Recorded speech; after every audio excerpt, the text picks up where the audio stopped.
మత్తయి సువార్త 28వ అధ్యాయం 2వ వచనాన్ని మనం చదువుకుందాం.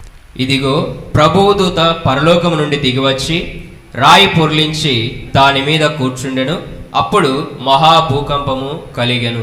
ఇదిగో ప్రభువు దూత పరలోకము నుండి దిగివచ్చి రాయి పొర్లించి దాని మీద కూర్చుండెను.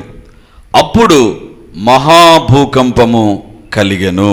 దేవుని బిడ్డలారా, ఈరోజు మనం ధ్యానించేటువంటి అంశం ఏంటంటే, ప్రభువు దూత ఎందుకు రాయి మీద కూర్చున్నాడు? ఒకవేళ రాయి మీద కూర్చున్నాడే అనుకుందాం, అది ఎందుకు బైబిల్లో రాశారు? ఒకవేళ బైబిల్లో రాశారు అంటే అందులో నుంచి ఏదో ఒక సందేశం, ఒక ప్రత్యేకమైనటువంటి హెచ్చరికలు మనకు ఉంటాయి అని దృఢంగా మనం నమ్మాలి. ఎందుకంటే Bible it's not an information book. Bible అనేటువంటిది ఏదో ఆ దినాన జరిగినటువంటి సమాచారాన్ని తెలిపేటువంటి ఒక వార్తాపత్రిక లాగా లేకపోతే వీక్లీగా ఉండేటువంటిది కాదు. బైబిల్ అనేటువంటిది అప్పుడు జరిగిన సంఘటనలే కాదు, కానీ ఇప్పుడు నీకు నాకు అవసరమైనటువంటి అనేకమైనటువంటి ఆశీర్వాదాలను, హెచ్చరికలు, ఆజ్ఞలు జారీ చేస్తుంది. దేవుని బిడ్డలారా, ఇక్కడ బైబిల్లో వ్రాయబడింది, ఇదిగో ప్రభువు దూత పరలోకం నుండి దిగివచ్చి రాయి పొర్లించాడు అంటే సరిపోతుంది. కానీ బైబిల్లో రాయబడింది రాయి పొర్లించి దాని మీద కూర్చుండెను.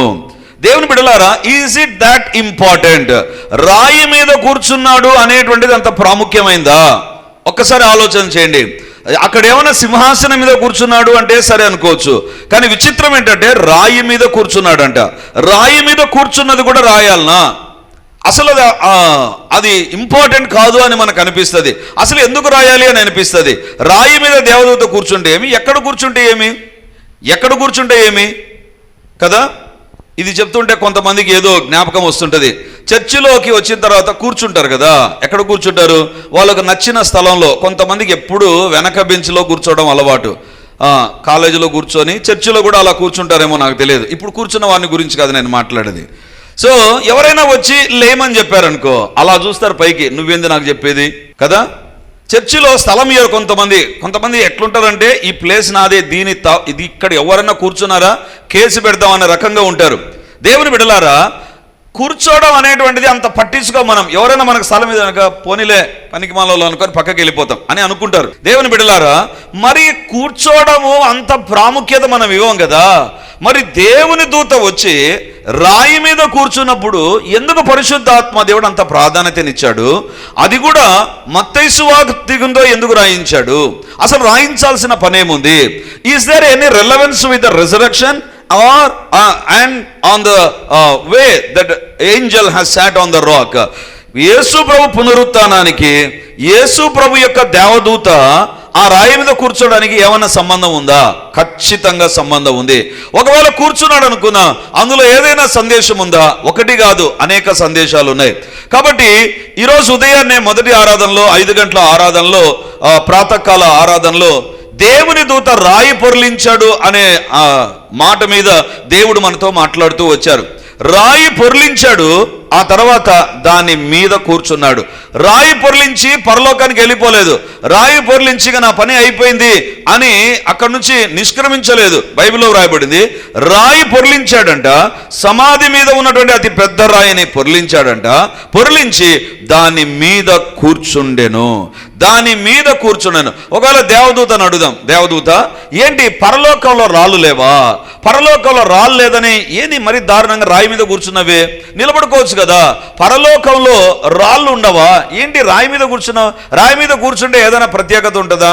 ఎవరైనా ఈరోజు మధ్యాహ్నం నేను సిద్ధోటంలో పరిచయం అయిపోయి దాదాపు 3 గంటల సమయంలో కడపకు వచ్చాను.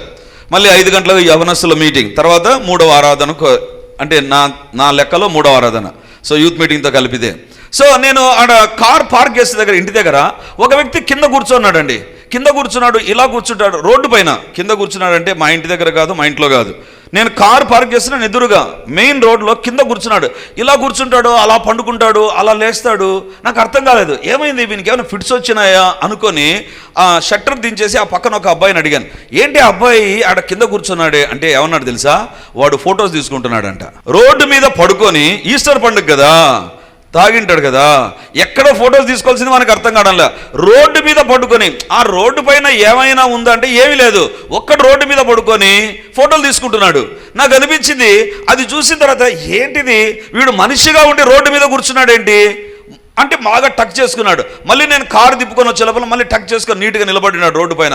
వీడైనా ఇందాక కూర్చుంది అనుకున్నాను నేను. ఎందుకు తెలుసా, అసలు రోడ్డు మీద పడుకొని ఫోటో తీసుకోవడం ఏంటండి, అసలు చెట్టు దగ్గర నిలబడి ఫోటో తీసుకున్నా అంటే సరే అనుకోవచ్చు. రోడ్డు మీద ఏం వాడు మళ్ళీ స్టిల్ ఇవ్వడం, దానికి ఇలా పండుకొని అలా కూర్చొని నాకు అనిపించింది ఇలాంటి స్టిల్స్ ఎందుకు తీసుకుంటున్నాడు వీడు.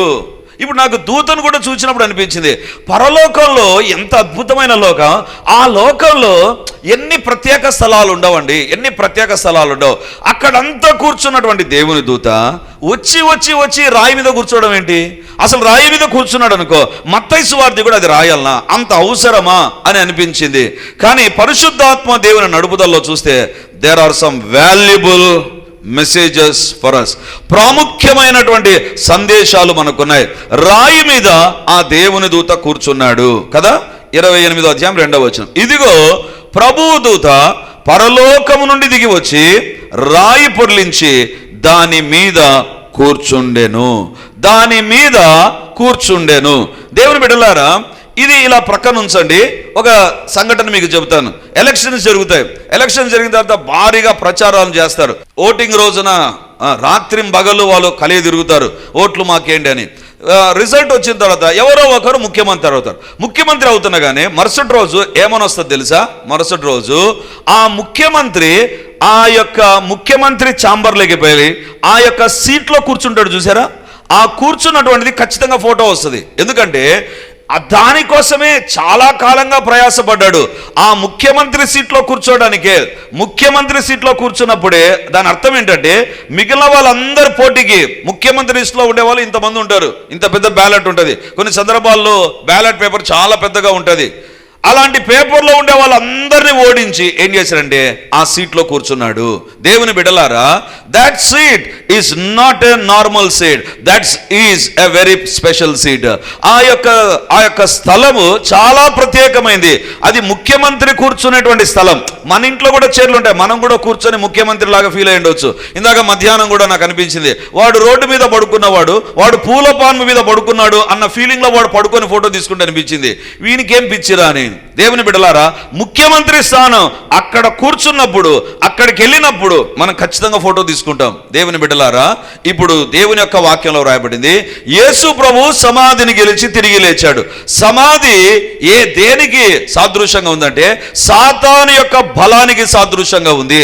సాతాను ప్రజలను జయిస్తూ ఆదాము మొదలుకొని, లేకపోతే చనిపోయినటువంటి మొదటి హేబేలు మొదలుకొని, ఇక డౌన్ ద జనరేషన్ కోట్ల మందిని సాతాను మరణం అనేటువంటి ఆ శత్రువు ద్వారా జయించడం ప్రారంభించాడు.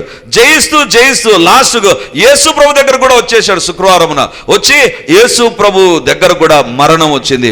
మరణం వచ్చినప్పుడు ఆ మరణము ఎప్పుడైతే యేసు ప్రభు మీదకి వచ్చిందో, యేసు ప్రభు తన ఆత్మను అప్పగించాడు, తండ్రి దగ్గరికి తన ఆత్మను అప్పగించాడు. దేవుని బిడ్డలారా, ఒకవేళ అది చూస్తే మనకు అనిపిస్తుంది, సాతాను యేసు ప్రభువును కూడా గెలిచాడా? సాతాను యేసు ప్రభువును కూడా గెలిచాడా? ఎందుకంటే యేసు ప్రభు కూడా చనిపోయి సమాధి చేయబడ్డాడు కదా. కానీ 3వ దినాన ఇప్పుడు దేవుని దూత వచ్చి ఎక్కడ కూర్చున్నాడు? రాయి మీద కూర్చున్నాడు. దేవుని బిడ్డలారా, ఎవరు కూర్చుంటారు సమాధి మీద? ఎవరు కూర్చోరు. మన బంధువుల సమాధి మీద ఎవరన్నా కాలు పెట్టినా కోపం వస్తే, ఏంటి మా నాయన సమాధి మీద కాలు పెట్టావు, బుద్ధి ఉందా లేదా అని తిడదాం. ఇక్కడ దేవుని దూత ఏం చేశాడు తెలుసా? రాయి మీద, పొర్లించబడిన రాయి మీద ఎందుకు కూర్చున్నాడు అంటే, నెంబర్ వన్ ఇంతవరకు సాతాను ప్రజల మీద చేసిన యుద్ధం ముగించబడింది, విజయం యేసు ప్రభు పొందాడని చెప్పడానికి. హల్లెలూయా, హల్లెలూయా. అంటే వేల సంవత్సరాలుగా సాతాను మరణము ద్వారా ప్రజలను జయిస్తూ ఉండగా, అప్రతిహతంగా ముందుకు వెళుతుండగా, సాతాను యొక్క విజయ పరంపరకు యేసు ప్రభు అడ్డు పలికాడు అని చెప్పడానికే దేవుని దూత ఆ రాయి మీద కూర్చున్నాడు. ఇదేంటి తెలుసా? ఇది విజయ ప్రకటన. దేవుని దూత చెప్పేటువంటి మాట, సాతాను అందరినీ జయించాడు మరణముతో, కానీ ఒక్క యేసు ప్రభు దగ్గర ఓడిపోయాడు. పునరుత్థాన యుద్ధంలో ప్రభు గెలిచాడు. అందుకే కొలసీలకు రాసిన పత్రిక 2వ అధ్యాయం 13వ వచనం నుంచి ఈ రకంగా వ్రాయబడి ఉంటది. మరియు అపరాధముల వలనను శరీరమందు సున్నతి పొందక యుండుట వలనను మీరు మృతులై ఉండగా దేవుడు వ్రాతరూపకమైన ఆజ్ఞల వలన మన మీద రుణముగాను మనకు విరోధముగాను ఉండిన పత్రమును మేకులతో సిలువకు కొట్టి దాని మీద చేవ్రాతను తుడిచివేసి మనకు అడ్డము లేకుండా దానిని ఎత్తివేసి మన అపరాధములన్నిటినీ క్షమించి ఆయనతో కూడా మిమ్మల్ని జీవింపచేసెను. ఆయన ప్రధానులను అధికారులను నిరాయుధులుగా చేసి సిలువ చేత జయోత్సవముతో వారిని పెట్టి తెచ్చి బాహాటముగా వేడుకకు కనపరిచాను. సిలువ దగ్గర జరిగినటువంటిది ఏంటి తెలుసా? శుక్రవారం రోజున నేను చెప్పాను, సాతాను దగ్గర అనేకమైనటువంటి శక్తుల యొక్క హైరార్కీ ఉంది. ప్రధానులు, అధికారులు, అంటే సాతాను దగ్గర కొంత స్పెషల్ గ్రూప్ అనేటువంటిది ఉంది. వాళ్ళందరినీ యేసు ప్రభు శిలువలో ఓడించాడండి. సాతానునే కాదు, సాతానుతో ఉన్న ప్రతి ఒక్కరిని దేవుడు ఓడించాడు. అందుకే దేవుని దూత ఎందుకు అక్కడ కూర్చున్నాడంటే, it shows your king, your lord and your saviour is a victorious. నీ దేవుడు జయశాలి. బైబిల్లో వ్రాయబడింది, సిలువ జయోత్సవము చేత సిలువలో మరణించిన తర్వాత, ఇప్పుడు చనిపోయి తిరిగి లేచిన తర్వాత, అది ఏంటి తెలుసా? విజయహాసం. అది ఏంటి తెలుసా? యేసు ప్రభు యొక్క ఘనమైన విజయం. అందుకే దేవుని దూత అక్కడ వచ్చి కూర్చున్నాడు. ఇది యేసు ప్రభు యొక్క విజయ కేతం. దేవుని బిడ్డలారా, యుద్ధం ముగిసింది. అప్పుడప్పుడు మనం చూస్తుంటాం, ఇశ్రాయేలు దేశంలో యుద్ధము జరుగుతుండగా ఏదో ఒక ప్రాంతాన్ని వాళ్ళు గెలిచారనుకున్నాం, అక్కడ ఒక జెండాను పాతారు. పాతిన తర్వాత అర్థం ఏంటంటే, ఇంతవరకు అది వాళ్ళకు సంబంధించింది, ఇప్పుడు మాకు సంబంధించింది. ఇంతవరకు సాతానుకు సంబంధించింది మరణం, కానీ ఇప్పుడు సమాధి దగ్గర దేవుని దూత కూర్చొని చెప్తుంటున్నాడు, ఇంతవరకు సాతాను జయమునింది సమాధి దగ్గర, కానీ ఇప్పుడు యేసు ప్రభు యొక్క జయముంది. హల్లెలూయా. నీ దేవుడు ఎవరు తెలుసా? శత్రువు సింహాసనం పైన కూర్చుంటాడు. శత్రువు అక్కడ కూర్చున్నాడు. అపవాది, మరణము అనేటువంటిది ఒక అధికారముతో ప్రజల యొక్క సమాధి మీద కూర్చుంటుండగా, ఇప్పుడు ఆ స్థానంలోనికి దేవుడు కాదు, దేవుని దూత వచ్చేసాడండి. ఆఫ్టర్ ఆల్, మరణమా నీ విజయం ఎక్కడా? ఓ మరణమా నీ విజయం ఎక్కడా అన్నట్టుగా ఆ దేవుని దూత వచ్చి అక్కడ కూర్చున్నాడు. దేవుని బిడ్డలారా, దేవుని దూత అక్కడ కూర్చోవడం ఏం తెలియజేస్తుంది తెలుసా? సాతాను శక్తులను, సాతాను సంబంధమైనటువంటి ప్రతి అధికారాన్ని దేవుడు నిరాయుధులుగా చేశాడు. ప్రధానులను నిరాయుధులుగా చేశాడు. సిలువ జయోత్సవమును గురించి చెబుతుంది దేవుని దూత అక్కడ కూర్చోవడం. రెండవదిగా మనం గమనిస్తే 27వ అధ్యాయం మత్తయి సువార్త 65వ వచనాన్ని మనం చదువుకుందాం. అందుకు పిలాతు, కావలి వారు విన్నారు కదా, మీరు వెళ్ళి మీ చేతనైనంత మట్టుకు సమాధిని భద్రము చేయడని వారితో చెప్పెను. వారు వెళ్ళి కావలి వారిని కూడా ఉంచుకొని రాతికి ముద్ర వేసి సమాధిని భద్రము చేసిరి. రాతికి ముద్ర వేసి సమాధిని ఏం చేశారంట? భద్రము చేశారు. దేవుని బిడ్డలారా, ఆ యొక్క పునరుత్థానానికి ముందు శుక్రవారం రోజు సాయంకాలం ఏం జరిగిందంటే, ఈ యొక్క యేసు ప్రభు గిట్టనటువంటి వారు పిలాతు దగ్గరికి వెళ్ళి, ఆ యొక్క యేసు ప్రభు జీవించినప్పుడు నేను తిరిగి లేస్తానని చెప్పాడు, శిష్యులు ఆయన శరీరాన్ని ఎత్తుకొని పోతారు, కాబట్టి ఇది ఒక ప్రచారం అయిపోతుంది, కాబట్టి దీన్ని భద్రము చేయని చెబితే, దేవుని బిడ్డలారా, రాతికి ముద్ర వేసి సమాధిని భద్రము చేశారంట. సమాధిని భద్రంగా ఉంచారంట. ఇప్పుడు చెప్పండి, ఈ సమాధి భద్రంగా ఉంది అంటే దాని అర్థం ఏంటంటే, అక్కడ రోమా సైనికులు ఉన్నారు. అది మొదటిది. రెండవదిగా రోమా ప్రభుత్వం యొక్క ముద్ర ఉంది. మూడవదిగా రోమా ప్రభుత్వం యొక్క కాపలా అక్కడ ఉంది. వీటన్నిటి ద్వారా ఆ సమాధి భద్రము చేయబడింది. ఇప్పుడు ఆ రాయి పొర్లించబడి, ఆ రాయి మీద ఏముంది? ముద్ర ఉంది. ఆ రాయి చుట్టూ ఎవరున్నారు? సైనికులు ఉన్నారు. ఆ రాయికి సంబంధించినవంతా కూడా రోమా ప్రభుత్వానికి సంబంధించినవి ఉన్నాయి. ఇప్పుడు బైబిల్లో వ్రాయబడింది, ముద్ర వేసి భద్రము చేసి పెట్టగా ఇప్పుడు ఆ రాయి పొర్లించబడి దేవుని దూత ఆ రాయి మీద కూర్చున్నాడు. అంటే దీని యొక్క అర్థం ఏంటంటే, ఎందుకు ఆ దూత రాయి మీద కూర్చున్నాడంటే, లోకము యొక్క అధికారం యొక్క ముద్ర అక్కడ ఉంది, లోకం యొక్క అధికారం యొక్క ప్రపంచనం అక్కడ ఉంది. అంటే సైనికులు కనబడుతుంటున్నారు, లేకపోతే సైనిక వ్యవస్థ అక్కడ కనబడుతుంది. వాళ్ళు యేసుప్రభు యొక్క సమాధిని భద్రంగా కాపాడుతున్నారు. ఇప్పుడు దేవుని దూత ఆ రాయిని పొర్లించాడంట. ఆ రాయిని అలా పొర్లిస్తుండగా ఆ ముద్ర పోయింది, ఆ అధికారం పోయింది, అక్కడ ఉన్నటువంటి సైనికులు లేరు. అండ్ ఇట్ వాస్ రోల్డ్ అవే. ఆ యొక్క ఆ యొక్క రాయి పొర్లించబడింది. వాక్యాన్ని వింటున్న దేవుని బిడ్డలారా, ఈ రాతి మీద దేవుని దూత కూర్చున్నాడంటే దాని అర్థం ఏంటి తెలుసా? దాని అర్థం ఏంటంటే ఒకటి, ఇది ప్రభుత్వానికి సంబంధించినవి, అధికారానికి సంబంధించిన ఒక ముద్ర అక్కడ ఉండగా ఈ ముద్ర అక్కడ తొలగిపోయింది. దాని అర్థం ఏంటంటే దేవుని యొక్క అధికారమే సుప్రీం గాని లోకంలో ఉన్న అధికారం సుప్రీం కాదు. దేవుని దూత ఆ ముద్ర రాయిని తొలగించి ఆ ముద్రను పగలగొట్టి, లేకపోతే ఆ యొక్క ఎలాంటి ముద్ర వేశారో, తాళ్లతో ముద్ర వేశారో, మనకు సినిమాలో చూస్తే చైన్స్ తో వాళ్ళు ఆ యొక్క రాతిని భద్రం చేసిడారు. Whatever may be the method of seal, అది ఏ రకంగా వాళ్ళు ముద్రించిన ఒకటి మాత్రం వాస్తవం, ఆ రాయి పొర్లించబడి ఆ ముద్ర పోయింది. అంటే దాని అర్థం ఏంటంటే దూత ఏమని చెప్తున్నాడంటే లోక సంబంధమైన ముద్రలన్నిటికంటే, లోక సంబంధమైనటువంటి ప్రపంచంలో ఉన్న ప్రతి శక్తి కంటే, ప్రతి అధికారం కంటే యేసు ప్రభు యొక్క అధికారం పవర్ఫుల్. హల్లెలూయా, హల్లెలూయా. అందుకే దేవుని దూత వచ్చి ఆ రాయి మీద కూర్చున్నాడు. ఆ రాయి ఎలాంటిదంటే ముద్ర కలిగిన రాయి. ఆ రాయి ఎలాంటిదంటే అధికారానికి సంబంధించింది, పరిపాలనకు సంబంధించింది. కానీ ఎప్పుడైతే రాయి పొర్లించబడి రాయి మీద దేవుని దూత కూర్చున్నాడో, what is going to happen with this seal అన్నట్టుగా, అంటే ఈ ముద్రతో ఏం చేయగలరు అన్నటువంటిదిగా మనకు కనపడుతుంది. వాక్యాన్ని వింటున్న దేవుని బిడ్డలారా, పునరుత్థానుడైన యేసయ్య ఎవరు తెలుసా?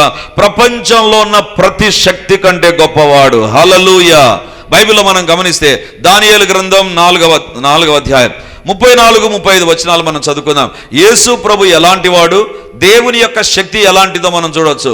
దానియేలు గ్రంథం 4వ అధ్యాయం 34-35 వచనాలు. ఆ కాలము గడిచిన పిమ్మట నెబుకద్నెజరును నేను మరలా మానవ బుద్ధి గలవాడనై నా కళ్ళు ఆకాశము తట్టు ఎత్తి చిరంజీవియు సర్వోన్నతుడునగు దేవుని స్తోత్రము చేసి ఘనపరిచి స్తుతించి తిని, ఆయన ఆధిపత్యము చిరకాలం వరకు, ఆయన రాజ్యము తరతరములకునున్నవి. 35వ వచనం. భూనివాసులందరూ ఆయన దృష్టికి ఎన్నికకు రానివారు, ఆయన పరలోక సేన ఎడలను భూనివాసుల ఎడను తన చిత్తము చొప్పున జరిగించువాడు. ఆయన చేయి పట్టుకొని నీవేమి చేయుచున్నావని ఆయనతో చెప్పుటకు ఎవడును సమర్థుడు కాడు. దేవుని బిడ్డలారా, ఇక్కడ రాయబడింది నెబుకద్నెజరు రాజు ఏం చేశాడు తెలుసా? 30వ వచనం చూడండి. 30వ వచనం. ఎందుకు ఈ మాట పలికాడు అనేటువంటిది మనం చూస్తాం. రాజు బబులోనును ఈ మహావిశాల పట్టణము నా బలాధికారమును నా ప్రభావ ఘనతను కనపరుచుటకై నా రాజధాని నగరముగా నేను కట్టించినది కాదా అని తనలో తాను అనుకొనెను. రాజు నోట ఈ మాట ఉండగా ఆకాశం నుండి ఒక శబ్దము వచ్చెను. ఏదనగా, రాజగు నెబుకద్నెజరు ఇదే నీకు ప్రకటన. చాలు. ఇక్కడ బైబిల్లో రాయబడినటువంటిది నెబుకద్నెజరు ఆల్రెడీ కళ ద్వారా దేవుడు దానియేలు ద్వారా అర్థం తెలిపి జాగ్రత్తగా ఉండు నాయనా, నీ యొక్క జీవితంలో దేవుని యొక్క కోపం వస్తుంది అని చెబితే అని విన్నాడు. విని ఏం చేశాడు తెలుసా? 30వ వచనంలో, రాజు బబులోనును ఈ మహాపట్టణము నా బలాధికార నా ప్రభావ ఘనతను కనపరచుటకై నా రాజధాని నగరముగా నేను కట్టించినది కాదా అని తనలో తాను అనుకొనెను.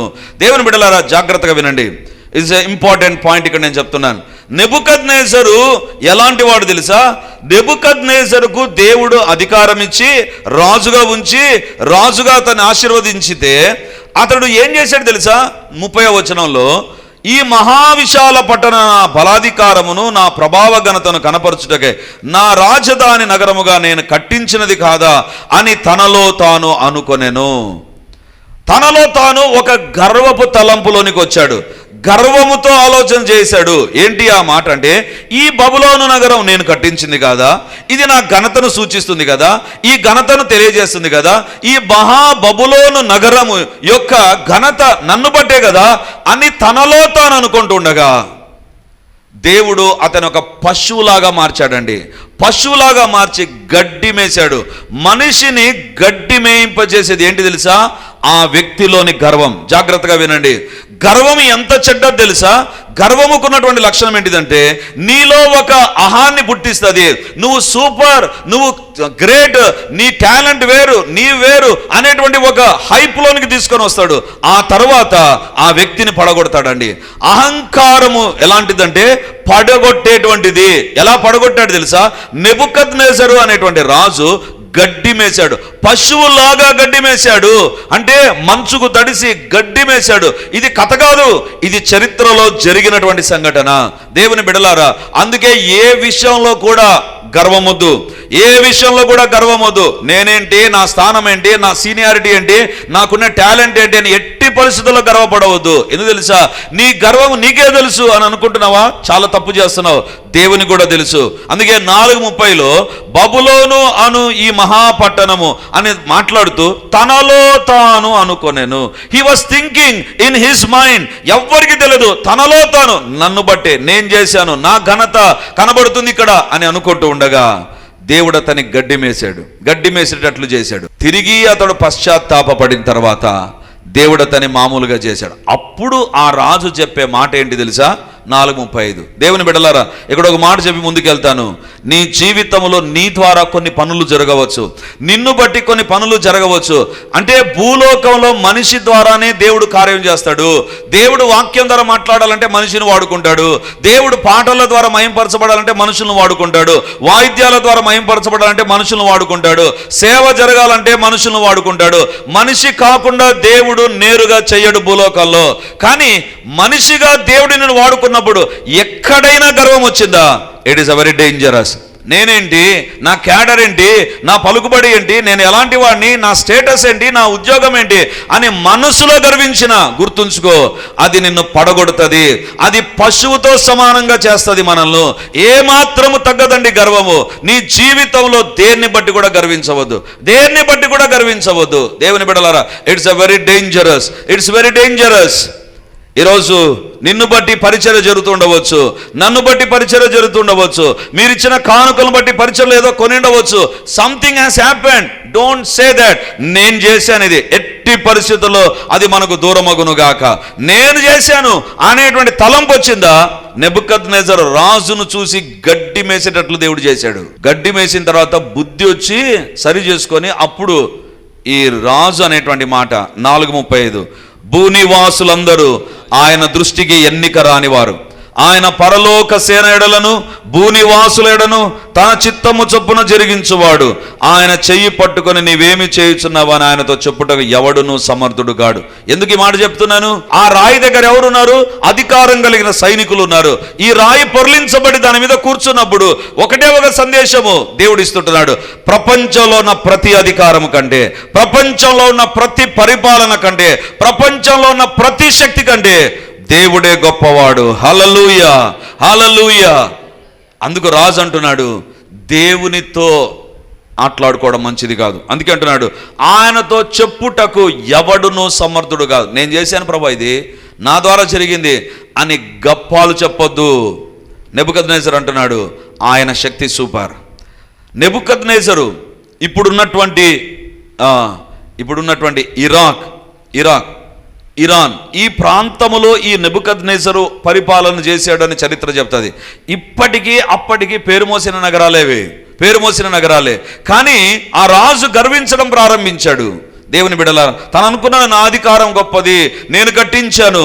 దేవుడు నేర్పిస్తున్నాడు, sorry king Nebuchadnezzar, your power is nothing before me. నీ అధికారం నా ఎదుట దేనికి పనికిరాదు, దేనికి పనికిరాదు.